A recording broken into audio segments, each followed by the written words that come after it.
გამარჯობა.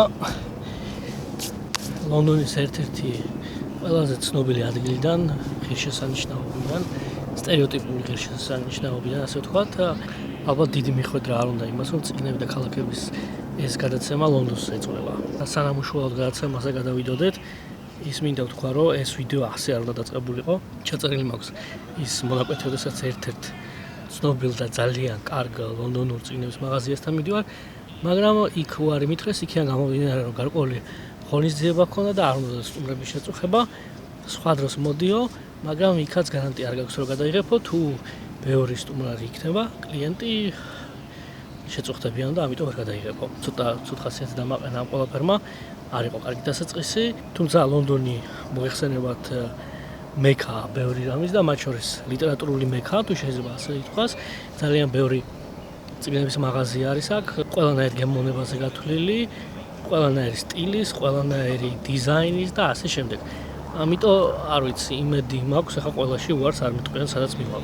რა თქმა უნდა, ვერ მოვიცავ ძალიან პატარა პროცენტსაც კი ამ მაღაზიების და ადგილების, რომლებიც ლიტერატურას ეხება, თუმცა რაღაცას მაინც ვნახავს და იმედია საინტერესო გამოვა ეს გადაცემა.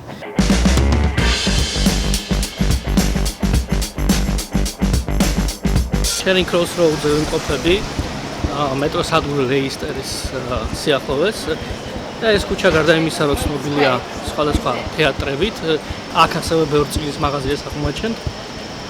მეორადი წიგნების მაღაზიებია ბევრი, სადაც ასე ვთქვათ, მეორე სიცოცხლე ეძლევა ძველ წიგნებს, ადრე დაწერილ წიგნებს. არ ვიცი ზუსტად რამდენი წიგნის მაღაზია, თუმცა საკმაოდ ბევრია. აქ შეგვიძლია მოკლედ რაღაცა ბლიცის მსგავსი მოვაწყოთ.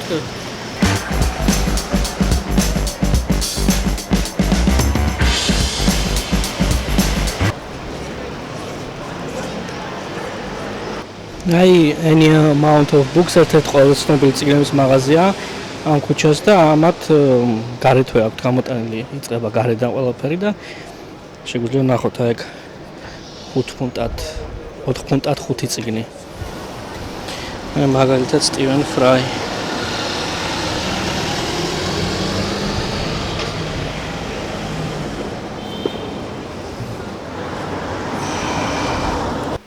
ესეთი ინტერიერი აქვს.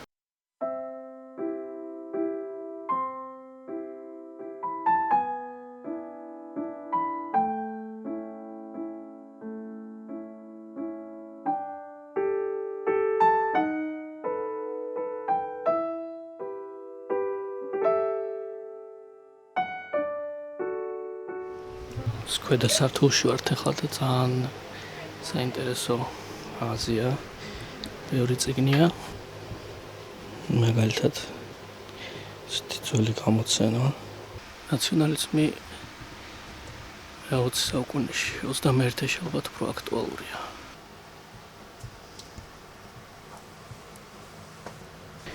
ეს არის ძალიან კარგი წიგნი. ეკრანიზაციაც არის ამის და იმასე ნაკლებად დაფასებულია, ვიდრე უნდა იყოს. ფილმით სხვათა შორის. ნაკლებად დაფასებული და მაგრამ ძალიან კარგია.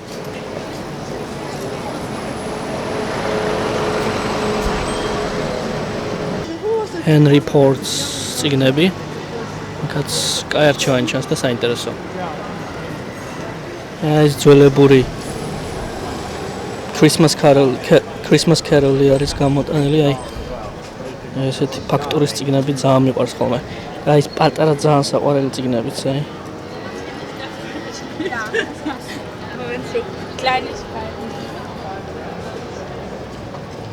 ნუ 1887 წელს გამოცემული წიგნი. მოგზაურობები სპარსეთში 20,000 ლია წყლის ქვეშ და ასე შემდეგ და უცბად ლოგი ისე ძველი 78 წელს გამოცემული. მოკლედ კაი წარმოდგენას გვიხსნის იმაზე თუ არ შეგვიძლია შიგნით ვნახოთ. ვიტრინის მეორე მხარე. შეგვიძლია ესე გარეთ დავრჩეთ თუ არ გადაგვაღებინეს და აქ ვიტრინით დავტყვეთ.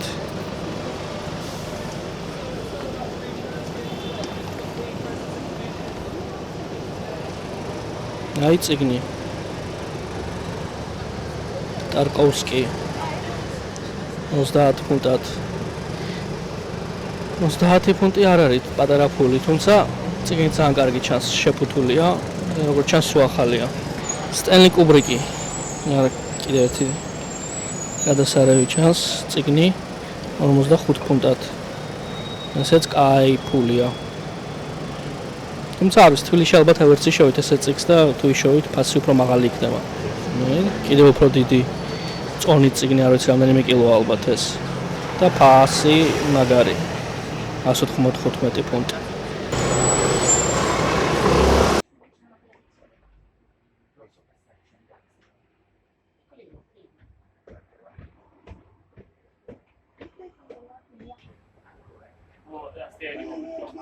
No, I know.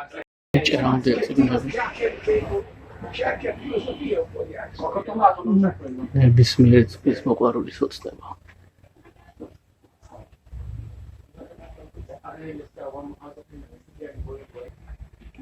კინოს გაყოფილება იტალია ჰოლივუდში საინტერესო წიგნი ჩანს სტენლი კუბრიკი. ოპერატორული ნამუშევარი სტენლი კუბრიკის ფილმებში.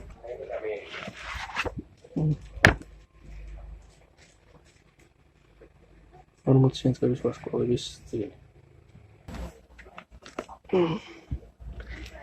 მას ამბობს კუთხეების საკუთარ თავზე. Frankly, my dear, I don't give a damn. მე ოპერის მოყვარულთათვისაც რაღაცა არის აქ. დარწმუნებული ვარ მარტო ეს და ბევრი რაღაცა. მუსიკალური განყოფილება უფრო აქ მუსიკაზე წიგნი. ამისთვის კიბე გჭირდება სხვადასხვა ამ მაღაზიებში ან აქვთ რაღაც კიბეები რომ ახვიდე და გაათვალიერო. ეს ოთახი არის მართლა ოცნება რა ეს წიგნების მოყვარულის. სუბტიტლზე დიკენსიანური სტილი.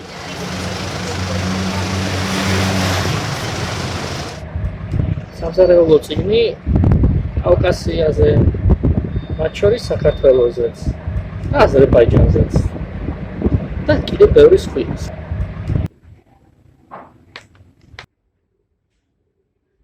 ძალიან ძველი კომიქსები. პარკში შეჩადებული რომ არ გავაკუჭოთ. 25 ფუნტი. კონსულარებში დაახლოებით 90 ლარია.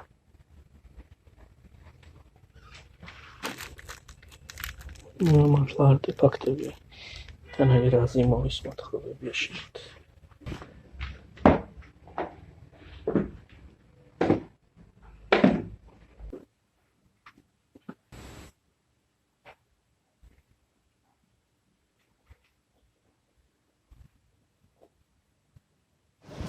მესამე წიგნის უპირატესობა იმაში, დიდი უპირატესობა იმაში მდგომარეობდა, რომ ქართულ სამზარეულოზე ქონდა წიგნი. ამიტომ როგორც ჭეშმარიტმა ქართველმა უნდა გამოვაცხადო გამარჯვებულად მესამე მაღაზია, არა ხუმრობ. გამარჯვებული არ ყავს. აბლობს არც დამარცხებული. ხო, რაც თავარია, იქიდან გამოვიდნენ რომ შეზღუდული ვარ წონაში, რომელიც შეიძლება თან წავიღო, ბევრ წიგნს ვერ ყიდულობ, მაგრამ ერთი საინტერესო წიგნი აღმოაჩინა იმ პირველ მაღაზიაში, სადაც შევედი, Any Amount of Books, რომელსაც ერქვა. აი ის არის წიგნი და ყველაზე კარგი ის არის, რომ 3 ფუნტი ეწერა, მაგრამ თურმე აღმოჩნდა, რომ ქვევით რადგანაც იყო, იმ ქვევით რო ჩახვიდე, ნახევარფასში იყო და მე მეგონა ნახევარფასი ის გულწრფელია, რომ უკვე დააკლებული ფასი ხონდა, მაგრამ თურმე კი დააკლდებოდა ნახევარი და 3 ფუნტი ეწერა და ღირდა ფუნტ ნახევარი. რა ძალიან კარგია. დაწვრთული ქუჩაა ეს და ოდნავ გამოვაღწიე ხვა. აქ უკვე სიხავად, აქ სიახლოვეს არის ოსკარ უაილდის ძეგლი და არ შეიძლება ესე ჩაუვარო რა წიგნები და ქალაქები, როდესაც ქვია გადაცემას. ალბათ ეგ ძეგლი ცოტა ხნით უნდა მოინახო და ნახოთ აბა როგორია.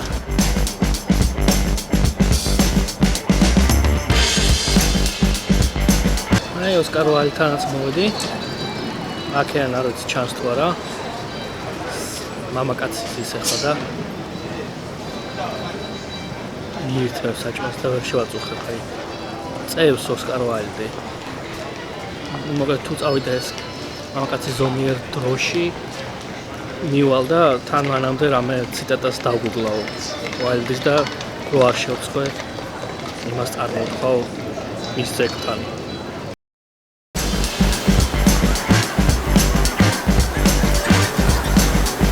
კიდევ სადილოს თუ ახშობს ეს მამაკაცი, ცოტა ხანს დაველოდები. საკმაოდ დიდი ხანი გავიდა სხვათა შორის, მაგრამ აი მე მგონი ემზადება წასასვლელად და შეგვიძლია ცოტა ახლოს მივიდეთ. ოსკარ ვალთან მოვედი, ჩემს უკან ცოტა ემოციური მამაკაცები არიან, მაგრამ რას იცავ? პოლიტიკას განიხილავენ. შეიძლება საინტერესო კიდევაც რაც ხდება. ეს ძალიან ემოციური. მოკლედ ოსკარ ვალტის ფრაზა ვერ დავუკლე, მაგრამ არ მომეწონა და ამახსენდა ძველი ფრაზა, რომელიც სათხელ სხვაგან გავიგე. იმაზე ცუდი როდესაც შენზე ლაპარაკობენ, მაგრამ მაგაზე ცუდი მხოლოდ ის შეიძლება იყოს, როდესაც შენზე არ ლაპარაკობენ. რმა, თო დაგუგლა არ იყო პრინციპში საჭირო, აგერ აქვე არის მის ერთ-ერთი ციტატა მოყვანილი. ყველანი ღარში ვართ, მაგრამ ზოგიერთი ჩვენგანი ვარსკვლავებს უყურებს. ასეთი თარგმანია დაახლოებით ჩემ მოგულ თარგმანი. მაპატიეთ თუ რამე შემეშალა. კაი, დავფიქსირდით მოკლედ ამ ხასთან. ოსკარ ვალტის გულისხმობ და ის უკან მდგომრობასთან, თუმცა იმასთან დავფიქსირდით. გავაგზავნოთ გზა. ბრიტანულ ბიბლიოთეკასთან ვარ ახლა. ლონდონის და არა მხოლოდ ლონდონის, არამედ ზოგადად ბრიტანეთის მთავარ ბიბლიოთეკასთან. და ნახოთ აბა რა ხდება შიგნით.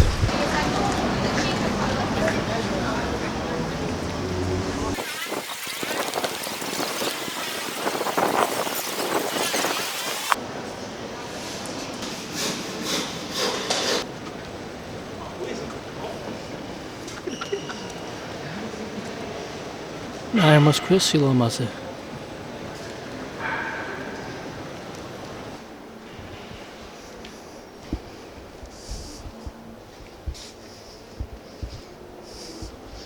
აქ გჭირდება ბარათი, რომ შევიდეთ. თუმცა აქ როგორც ჩანს, აგერ ტიურინგის განყოფილება სოციალურ მეცნიერებების სხვათა შორის.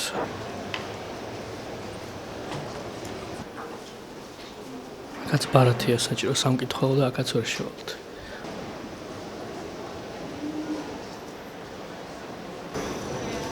ცხადია სოციალურ ფუნქციასაც ასრულებს მნიშვნელოვანს ეს ბიბლიოთეკა და ძალიან ბევრი ასე ვთქვათ ღონისძიება ტარდება, იგივე აი მაისში შეგვიძლია ვნახოთ. ამ ბიბლიოთეკაში ინახება მაგნა კარტა სხვათა შორის. საცავიდან გამოვედი ახლა, სამწუხაროდ არ შეიძლება იგადაღება, ძალიან კაცად არის განსაზღვრული ეს, მობილითაც კი, თუმცა გასაგებია, საგანძურია ბოლოს და ბოლოს. ბევრი ძალიან ძველი ტექსტი ვნახე, საუკუნოვანი ტექსტები, ორიგინალები, რელიგიური ტექსტები იყო ბევრი ისლამიდან, ინდუიზმიდან და სხვა რელიგიებიდან, ქრისტიანობიდან, მათ შორის სომხური ბიბლია იყო დაცული, მეგონი 1000 თითქმის 100 წლის იყო თუ არ ვცდები. ძალიან საინტერესო იყო რობინზონ კრუზოს ერთ-ერთი პირველი გამოცემა და იყო დათარიღებული 1719 წლით. კრუზო არასწორად ეწერა იაკლა ბოლოს ისეთ კრუზო და ითი წერება და იყო პირატული ვერსია. და ეს პირატული ვერსია არის ყველაზე ძველი ეგზემპლარი, რომელიც შემორჩა რობინზონ კრუზოსგან. ანუ დამაფიქრებელია აი დღეს რომ რაღაცა ტორენტი შემორჩეს სარკაცობრიობას და როგორი დაფასებული იქნება ეს ტორენტი. ისეთი დაფასებული იქნება, რომ მუზეუმში სურათსაც კი არ გადაგაღებინებენ და ახლა კიდევ ებრძვიან ტორენტებს. გასაგებია ესეც გამო. ხო, და ამ გამოფენის ესე ვთქვათ, შვენება და მთავარი გვიგვინი არის მაგნა კარტა, რომელსაც ცალკე ოთახი უკავია. მაგნა კარტა დღეს ახლა ძალიან მაინც დიდ გავლენა აქვს თქო ახალ ყანუნებაზე. ნაკლებად შეიძლება ითქვას, მაგრამ საქმე ისაა, რომ ეს იყო პირველი დოკუმენტი, რომელმაც ასე ვთქვათ, მეფეებიც კი კანონის ქვეშ მოაქცია. ანუ რაღაც კანონების კრებული იყო, რომელმაც თქვა, რომ კანონი არის უზენაესი რამ ამ ქვეყანაზე. დღეს თქმა შეიძლება კარგის გარდა არაფრის. ალბათ ბედნიერებაა თუ ლონდონში ცხოვრობ და გააქვს საშუალება, რომ მოხვიდე აქ წაიკითხო რაღაცები, იმუშაო რაღაცებზე და უფუნება, ასე ვთქვათ. თვითონ შენობა ძალიან შთამბეჭდავია. ძალიან კარგი სივრცეა, ბევრი სივრცე, დიდი სივრცეებია. რა თქმა უნდა, ეს ეზოც არ უნდა ეზო. ხო, არ ვიცი, მიმდებარე ტერიტორია არ უნდა გამოგვჩეს.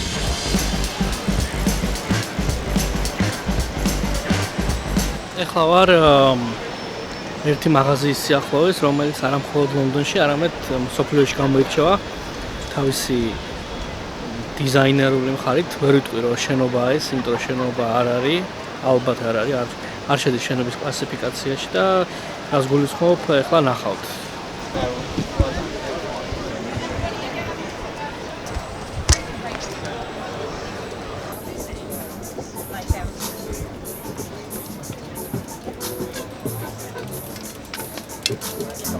ესეთი საყვარელი მაღაზია არის. ნავია. ძველი თუ არ ვცდები ჰოლანდიური ნავი, რომელიც თავის ფუნქციას აღარ ასრულებს და არის წიგნების მაღაზია. შეიძლება უფრო საინტერესო ფუნქციასაც ასრულებს. აქ სხვათა შორის რამდენიც გავიგე, არა მხოლოდ წიგნის მაღაზია, არამედ ხშირად იმართება ხოლმე საღამოები.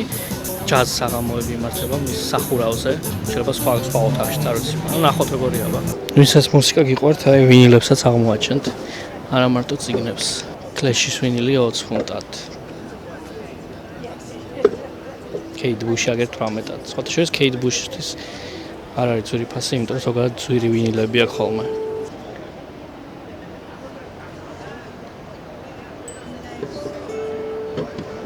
ნახოთ რომელიმე წიგნი რა არის, მაგალითად ჯონი კეში. 4 ფუნტი. შვენიერი ფასია.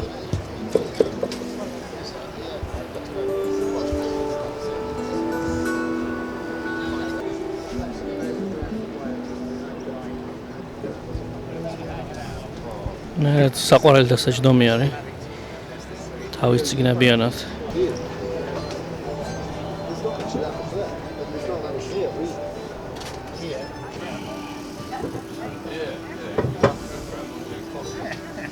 აი ოლივერ საქსის სხვათა შორის არც დიდი ხნის წინ გარდაიცვალა. ნეიროფსიქოლოგიაში ქონა ძალიან კარგი მიღწევები და კარგი მიგნებები.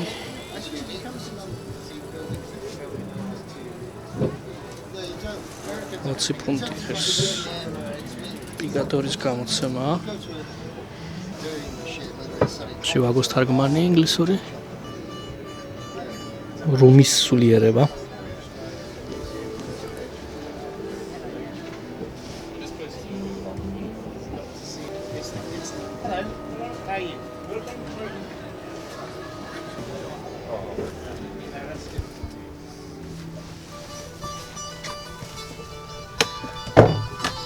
აი აქ მუსიკა კიდევ უკეთ ისმის.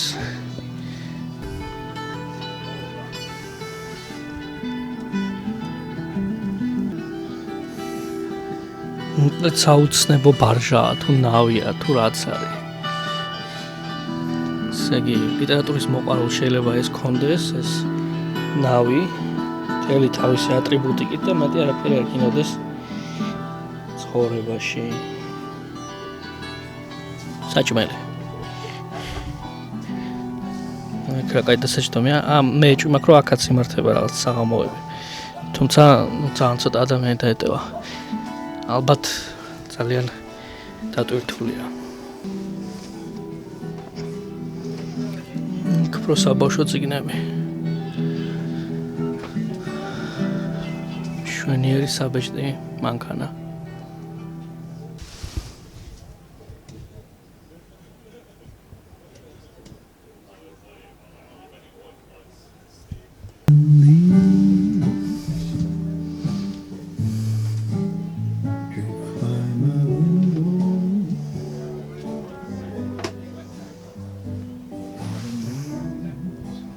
წარმოიდგინეთ რომ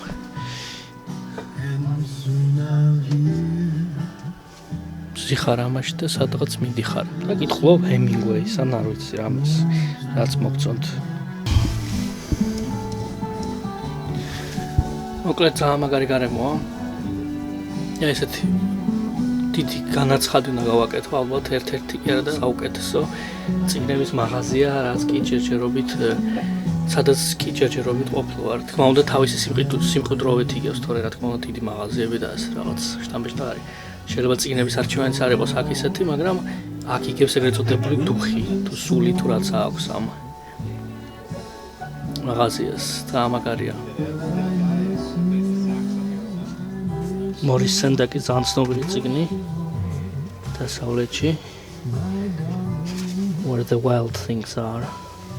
ძალიან დიდ დროს გავატარებდი აქ, მაგრამ მომენ დროა დავიდე, თორე ვეღარ გამოვალ ვერას დროს.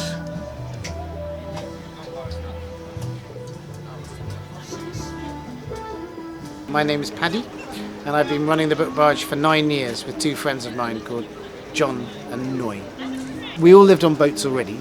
We've all lived on boats for over 15 years in London. John, my friend, had been selling books for many years outside tube stations and in market stalls. And we sat down together one day and suddenly realised that if we could find a way to do that on the canal, then we'd never have to leave the canal and we could just be proper bargees and make our life and our home on the canal. So we sort of planned to do it on my little narrowboat that I live on initially, but we looked out the window while we were having our meetings talking about it, and this boat was parked on the other side of the canal. It's a friend of ours who was, at the time he was trying to sell it, but he couldn't sell it because everyone who came to visit the boat was too tall, because it's quite like that in there, but all three of us are very short. And so we said to him, could we maybe rent it to do this bookshop experiment? And he thought about it and he got his 12-year-old daughter to do some sums for him because he's not very good at maths. And then he said no, he wanted to come in as a full partner and he'd build the stage, which he did on the roof, so we have live music performances. There's one book that's more popular than any other book we sell, and that's The Little Prince by Expiry, which I think we have a theory about why. We think it's because it's just a brilliant story, but it kind of looks like luxury chocolate as well. There's a lot of dystopian science fiction that people are very interested in at the moment. People love children's books. They love old children's books, antiquarian children's books. And we've noticed in the last couple of years, people are reading a lot of non-fiction. And I think people have started to distrust the internet. Bookshops don't make massive profits, which means that if you turn up the rent, very soon the bookshop can't stay there anymore. And when we started doing this, we would say, is this a dying medium? Are we idiots? Are we just stepping into something that's about to finish? 10 years later, there's a massive book renaissance. 8% increase in sales year on year for the last 3 years now. Across the English-speaking world, only the Americans are behind. But in England, it's a magic time for books. People like books. And I think they like holding all sorts of things. They smell them, There are fetishists. And they make better gifts. You don't want to sit and read a Kindle with your child when you're teaching them to read and telling stories in bed, So there's a million ways where we got sane and we remembered we love these things. We've got no memory of ever really having had a book stolen for a start. We think that's because you can't really buy heroin with a book. But we'd noticed books that neither of us had put in there had suddenly appeared on the shelves. And then one day we met an author who explained that they'd been doing that because they wanted their books to sell in our shop, and they weren't trying to make money, but they just loved the idea that people would see them and buy them. And now quite a lot of people do that. Every now and then someone sneaks a book inside. There's quite a lot of magic involved in bookshops. მოდე დროა დავასრულო ლონდონი. თუმცა ამით არ თავდება ინგლისური ვაჟი. თუ გაინტერესებთ რა იქნება შემდეგ წიგნებსა და ქალაქებში, გამოიწერეთ ლიტაგორას არხი და დაელოდეთ შემდეგ ინგლისურ ქალაქს. აქვე გეტყვით, რომ ამ სერიაში არა მხოლოდ ინგლისური ქალაქები, არამედ ერთი ევროპული ქალაქიც მოხდება, რომლის დაანონსებისგან ჯერჯერობით ასევე თავი შევიკავებ. და თუ გაინტერესებთ რა იქნება შემდეგი თემა, შემდეგი ქალაქი, გამოიწერეთ ლიტაგორას არხი და დაელოდეთ შემდეგ ვიდეოს.